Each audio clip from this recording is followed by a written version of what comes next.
నమస్తే మాస్టర్స్. గురుదేవుల ఆశ్రమంలో గడిచిన కాలము నా దగ్గర తర్ఫీదు వచ్చిన వాళ్ళ విషయంలో నేను కఠినంగా ఉంటాను అని నా దగ్గర ఒప్పుకున్నారు ఆయన. అది నా పద్ధతి. దాన్ని ఒప్పుకో మానుకో, అందులో నేను రాజీ పడను. కానీ నువ్వు నీ శిష్యులతో ఇంతకంటే దయగా ఉంటావు, అది నీ పద్ధతి. కాఠిన్యం అనే నిప్పుతో కాల్చి శుద్ధి చేయడానికి ప్రయత్నిస్తాను నేను.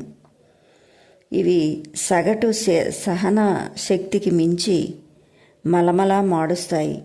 ప్రేమతో కూడిన సౌమ్య మార్గం కూడా మార్పు తీసుకువస్తుంది. విజ్ఞతతో ప్రయోగించినట్లయితే కఠోర పద్ధతులు, కోమల పద్ధతులు కూడా సమంగా ఫలప్రధానమైనవే. ఆయన ఇంకా ఇలా అన్నారు, నువ్వు పై దేశాలకు వెళ్తావు, అక్కడ అహంకారం మీద మొరటుగా తీసే దెబ్బల్ని హర్షించరు. రాజీ పడడానికి అనుకూలమైన నిదానం, ఓర్మి సమృద్ధిగా లేనిదే ఏ గురువు భారతదేశ సందేశాన్ని పాశ్చాత్య దేశాల్లో వ్యాప్తి చెయ్యలేడు. గురుదేవుల మాటల్ని నేను అమెరికాలో ఎంత తరచుగా గుర్తు చేసుకున్నానో చెప్పనగాక చెప్పలేను. అన్నిసార్లు గుర్తు చేసుకున్నాను. అంటే వాస్తవానికి బయలుపరిచే మా గురుదేవుల వాక్కు ఆయన భూమి మీద ఉన్న కాలంలో అధిక సంఖ్యతో శిష్యులలో ఏర్పడకుండా ఆటంకపరిచినప్పటికీ నానాటికి అధికమవుతున్న చిత్తశుద్ధి గల శిష్యుల మూలంగా ఆయన ఆత్మ ఈనాటికి ప్రపంచంలో జీవిస్తుంది. అలెగ్జాండర్ వంటి యోధులు భూమి మీద భౌమాధికారం కోసం ప్రాకులాడుతారు. శ్రీ యుక్తేశ్వర్ గారి వంటి గురువులు అంతకన్నా విశాలమైన సామ్రాజ్యాన్ని మానవ హృదయాల్లో జయిస్తారు. తమ శిష్యుల లోపాలు చిన్నవాటిని పట్టించుకోనవసరం లేని వాటిని ఉత్పాతాన్ని సూచించేటంత తీవ్రంగా ఎత్తి చూపడం గురుదేవుల అలవాటు. ఒకనాడు మా నాన్నగారు శ్రీ యుక్తేశ్వర్ గారి దర్శనం కోసం శ్రీరాంపూర్ వచ్చారు. నాన్నగారు నా గురించి మెప్పుగా 4 మాటలు విందామని ఆశించి ఉండవచ్చు. కానీ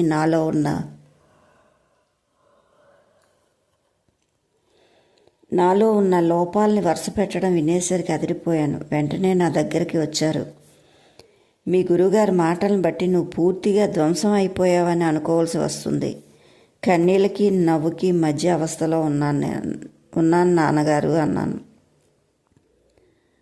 ఆ సమయంలో శ్రీ యుక్తేశ్వర్ గారి అసంతృప్తికి కారణం ఒక్కటే. ఒకతని ఆధ్యాత్మిక మార్గంలో మార్చే విషయంలో గురువుగారు పని వద్దని సౌమ్యంగా సూచించినప్పటికీ నేను అందుకు ప్రయత్నిస్తూనే ఉండడమే. నేను రోషంగా గబగబా గురువుగారి దగ్గరికి వెళ్ళాను. చేసిన తప్పు తెలిసిన వాళ్ళ నన్ను చూసి కళ్ళు కిందకు వాల్చుకున్నారు. ఆ దివ్యసింహం నా ఎదుట అంత సౌమ్యంగా ఉండడం చూసి అదొక్కసారే ఆ ఏకైక క్షణాన్ని పూర్తిగా ఆనందించాను. స్వామి, మా నాన్నగారి దగ్గర నా గురించి అంత నిర్దయగా మాట్లాడి ఆయనను విస్తూ పోయేటట్టు ఎందుకు చేశారు? ఇది న్యాయమేనా అన్నాను. ఇంకెప్పుడు అలా చెయ్యను అన్నారు. శ్రీ యుక్తేశ్వర్ గారి కంఠస్వరం క్షమాపణ చెప్పుకున్నట్టుగా ఉంది. చటుక్కుని నేను నిరాయుధుడిని అయిపోయాను. ఆ మహానుభావులు తప్పు వెంటనే ఒప్పుకున్నారు. అయితే గురుదేవులు మళ్ళీ ఎన్నడూ నాన్నగారికి మనశ్శాంతిని పోగొట్టలేదు. కానీ ఆయన ఎప్పుడు అనుకుంటే అప్పుడు, ఎక్కడనుకుంటే అక్కడ నన్ను నిర్దాక్షిణ్యంగా చీల్చి చెండాడుతూ ఉండేవారు. శ్రీ యుక్తేశ్వర్ గారు ఆమూలాగ్రం ఇతరులను విమర్శిస్తూ ఉండేటప్పుడు తరచూ కొత్త శిష్యులు కూడా ఆయనతో కలుస్తూ ఉండేవారు. గురువుగారి అంతటి జ్ఞానులు మరి, దోషం లేని వివేకమూర్తులు మరి, కానీ ఒకరి మీద దెబ్బ తీయాలని చూసేవాడు తాను కాపుదల లేకుండా ఉండకూడదు. ఒకరిలో తప్పులు పట్టే ఈ శిష్యులే విమర్శన అనే తన అమ్ముల పొది నుంచి గురుదేవులు కొన్ని బాణాలు వాళ్ళ వైపు దూసుకు వెళ్ళేలా బహిరంగంగా వదిలిన వెంటనే ఆయన దగ్గర నుంచి అనాలోచితంగా పలాయనం చెత్తగిచ్చారు. మెత్తటి మందలింపులకి ఎదురు తిరిగే సున్నితమైన మానసిక బలహీనతలు సున్నితంగా తాకేలోగా ఎదురు తిరిగే రుజాగ్రస్తమైన శరీర అవయవాలు వంటివి. పలాయనం చేసే వాళ్ళ గురించి శ్రీ యుక్తేశ్వర్ గారు సరదాగా చేసిన వ్యాఖ్య ఇది. చాలామంది శిష్యులకు గురువుగారి గురించి ముందుగా ఊహించుకున్న అభిప్రాయాలు కొన్ని ఉండడంతో వాటిని బట్టి వాళ్ళు ఆయన మాటల్ని చేతల్ని నిర్ణయిస్తూ ఉంటారు.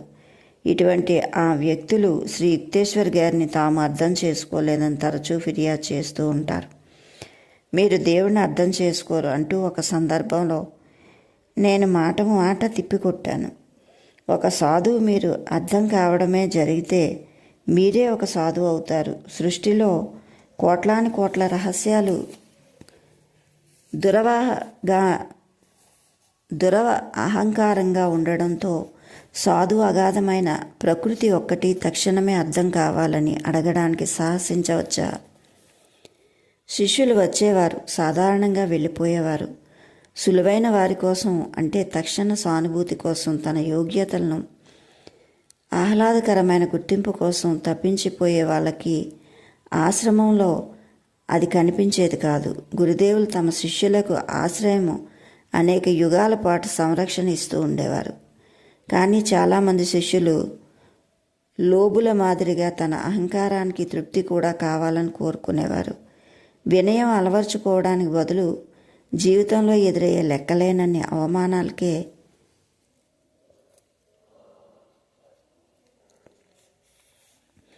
ప్రాముఖ్యతనిచ్చి వెళ్ళిపోయేవాళ్ళు. శ్రీ యుక్తేశ్వర్ గారి తీక్షణ కిరణాలు అంటే బహిరంగంగా లోపలికి చొచ్చుకు వెళ్ళే ఆయన జ్ఞాన సూర్యరశ్మి వాళ్ళ ఆధ్యాత్మిక రుగ్మతలకు భరించజాలనంత శక్తివంతమైనది.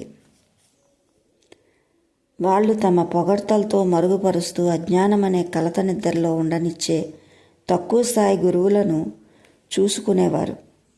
గురుదేవుల దగ్గర నేనున్న తొలినాళ్లలో 10 మంది ముందు ఆయన పెట్టే చీవాట్లు ఒక రకం భయం పట్టుకుంది. అయితే ఆయన మాటల రూపంలో చేసే ఈ శస్త్రచికిత్సలు తర్ఫీదు ఇమ్మని నా మాదిరిగా తమను కోరిన వ్యక్తుల మీదే ప్రయోగించేవారని త్వరలోనే గ్రహించాను. అందుకు గింజుకునే విద్యార్థి ఎవరైనా అభ్యంతరం చెబితే మటుకు శ్రీ యుక్తేశ్వర్ గారు మనసులో ఏమీ నొచ్చుకోకుండా మౌనం వహించేవారు. ఆయన మాటలు ఎన్నడూ వ్యక్తిగతంగా వర్తించేటట్టు కాకుండా జ్ఞాన సంపన్నమై ఉండేవి, కానీ కోపంగా ఉండేవి కాదు. గురుదేవులు చివాట్లు ఉత్తి పుణ్యానికి వచ్చిన వాళ్ళకి ఎన్నడూ కలిగేవి కాదు. వాళ్ళ లోపాలు కొట్టక వచ్చినట్టు ఉన్నప్పటికీ వాటి గురించి ఆయన వ్యాఖ్యానించడం అరుదు. కానీ తమ సలహాకి వచ్చిన విద్యార్థుల విషయంలో మటుకు శ్రీ యుక్తేశ్వర్ గారు తమ మీద గురుతరమైన బాధ్యత ఉందని భావించేవారు. అహంకారానికి చొరబడిన మానవుల అనే ముడిక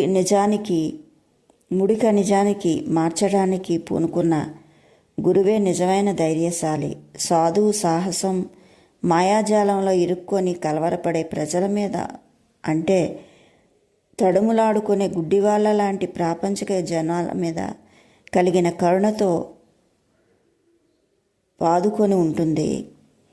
నేను నాలో ఉన్న ఉడుకుబోతనాన్ని పోగొట్టుకున్న తర్వాత నా మీద పడే తిట్లలో స్పష్టంగా తగ్గుదల కనిపించింది. గురుదేవులు అత్యంత సూక్ష్మరీతిలో కరిగి కరుణాన్వితులయ్యారు. కొంతకాలానికి నేను మామూలుగా మానవ మూర్తిమత్వము తమ కాపుదల కోసం అడ్డు పెట్టుకునే హేతువాద విధేయత అవచేతన మనసులో మినహాయింపు అనే ప్రతి గోడను కూలగొట్టాను. దానికి ఫలితంగా నాకు లభించిన బహుమానం అప్రయత్నంగానే మా గురుదేవులతో సామరస్యం ఏర్పడడం. అప్పుడు నేను ఆయన మనిషి మీద నమ్మకం ఉంచిన వారని, మంచి చెడ్లు ఆలోచించే వారని, గుప్తంగా ప్రేమించేవారని కనిపెట్టాను. అయితే బయటకు కనబరిచే స్వభావం లేనివారు అవడం వల్ల ఆప్యాయమైన మాట ఒక్కటి అనేవారు కాదు. నా మట్టుకు నా తత్వం ప్రధానంగా భక్తిపరమైంది. జ్ఞానపూర్ణులైన మా గురుదేవులు భక్తి లేని వారి మాదిరిగా పైకి కనిపించినప్పటికీ ముఖ్యంగా నిరుత్సాహజనకమైన ఆధ్యాత్మిక గణరీతిలో ఆయన తమ భావాలను వ్యక్తం చేస్తూ ఉండడం నన్ను కలవరపెట్టేది. కానీ నేను ఆయన స్వభావానికి తగినట్టుగా ఉండి ఉంటూ వచ్చిన కొద్దీ దేవుడి మీద నాకున్న భక్తి తత్పరత తగ్గకపోగా మరింత పెరిగిందని కనిపెట్టాను. ఆత్మ సాక్షాత్కారం పొందిన గురువు తన దగ్గరున్న రకరకాల శిష్యుల్లో వారి వారి ప్రధానమైన ముగ్గును బట్టి సహజ మార్గాలను అనుసరించి వాళ్లకు మార్గదర్శకత్వం వహించే సామర్థ్యం పూర్తిగా ఉంటుంది. శ్రీ యుక్తేశ్వర్ గారితో నా సంబంధం కొంతవరకు మాటల్లో వ్యక్తం కాని విధంగా ఉన్నప్పటికీ దాని గుప్తమైన ధారాళత ఉండేది. నోటి మాటకు ఉపయోగం లేకుండా చేస్తూ ఆయన మౌనంగా నాలో ఆలోచనలు రేకెత్తింపచేసేవారు. మౌనంగా ఆయన పక్కన కూర్చొని ఉండగా ఆయన అనుగ్రహం నా మీద వర్షించడం తరచూ నాకు అనుభవంలోకి వచ్చింది. గురుదేవులు నిష్పక్షపాతమైన న్యాయము. నేను కాలేజీ చదివేటప్పుడు మొదటి సంవత్సరం వేసవి సెలవుల్లో నాకు స్పష్టంగా కనిపించింది. నేను శ్రీరాంపూర్లో గురుదేవుల సన్నిధిలో అవిచ్ఛిన్నంగా కొన్ని నెలలు గడిపే అవకాశం కోసం ఎదురు చూస్తున్న రోజులవి. నేను ఉత్సాహంగా ఆశ్రమానికి వచ్చినందుకు సంతోషిస్తూ శ్రీ యుక్తేశ్వర్ గారు, ఆశ్రమంలో వ్యవహారాలన్నీ నువ్వు నడపవచ్చు అన్నారు. అతిథి మర్యాదలు చేయడం, ఇతర శిష్యుల పని అజమాయిషీ చేయడం నీ విధులు. ఒక పక్షం రోజుల తర్వాత తూర్పు బెంగాల్ నుంచి వచ్చిన కుమార్ అనే పల్లెటూరు పిల్లవాడిని ఆశ్రమ శిక్షణకు స్వీకరించడం జరిగింది.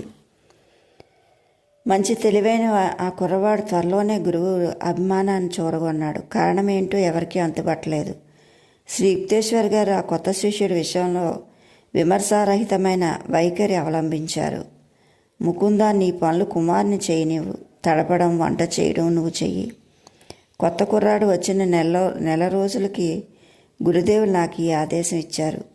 తనను నాయకత్వపు హోదా పెంచేసరికి కుమారు నిరంకుశమైన పెత్తనం చెలాయించడం మొదలుపెట్టాడు. తక్కిన శిష్యులు మనసులో తిరుగుబాటు వైఖరి అవలంబించింది. రోజువారీ విషయాల్లో సలహాకు నా దగ్గరకు వచ్చేవారు. ఈ పరిస్థితి 3 వారాలు సాగింది. అప్పుడు కుమార్కు గురుదేవులకు మధ్య జరిగిన సంభాషణ నాకు చాటు నుంచి వినిపించింది. ముకుందుడు అసాధ్యుడు అన్నాడు ఆ కుర్రవాడు.